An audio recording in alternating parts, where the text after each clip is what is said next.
ಇವತ್ತು ಅಣ್ಣನ ಮದುವೆ ದಿನ ಬೆಳಗ್ಗೆ ಬೇಗ 4 ಗಂಟೆಗೆ ಎದ್ದು ಎಲ್ಲರಿಗೂ ರೆಡಿ ಮಾಡಿ ನಾವು ರೆಡಿ ಆದ್ವಿ. 7:30 ಅಷ್ಟೊತ್ತಿಗೆಲ್ಲ ಅಲ್ಲಿಗೆ ಬರೋಕ್ಕೆ ಹೇಳಿದರು.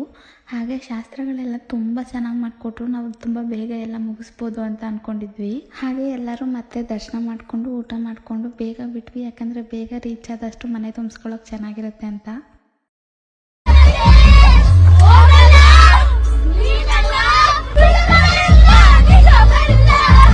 ಎಲ್ಲ ಫಸ್ಟು ಮನೆಗೆ ರೀಚ್ ಆದ್ವಿ. ಯಾಕಂದರೆ ಮನೆ ತುಂಬಿಸ್ಕೊಳ್ಳೋಕ್ಕೆಲ್ಲ ರೆಡಿ ಮಾಡ್ಕೋಬೋದು ಅಂತ. ಅಷ್ಟರಲ್ಲಿ ನಮ್ಮಮ್ಮ ನಮ್ಮ ಮನೆ ಹತ್ರ ಇರೋ ಗಣೇಶ ದೇವಸ್ಥಾನಕ್ಕೆ ಅಣ್ಣ ಅತ್ತಿಗೆನ ಕರ್ಕೊಂಡು ಹೋಗಿ ಬಂದರು. ಅದಾದ್ಮೇಲಿಂದ ಎಲ್ಲ ಮನೆ ತುಂಬಿಸ್ಕೊಳ್ಳೋ ಶಾಸ್ತ್ರಗಳನ್ನ ಸ್ಟಾರ್ಟ್ ಮಾಡಿದ್ರು. ಇದೇ ಫಸ್ಟ್ ಮದುವೆ. ಎಲ್ಲ ಶಾಸ್ತ್ರಗಳನ್ನ ತುಂಬ ಡೀಟೇಲ್ ಆಗಿ ನೋಡಿದ್ವಿ. ಯಾಕಂದರೆ ಬೇರೆ ಮದುವೆಗಳಲ್ಲೆಲ್ಲ ನಾವು ತುಂಬ ಚಿಕ್ಕವರಾಗಿದ್ವಿ.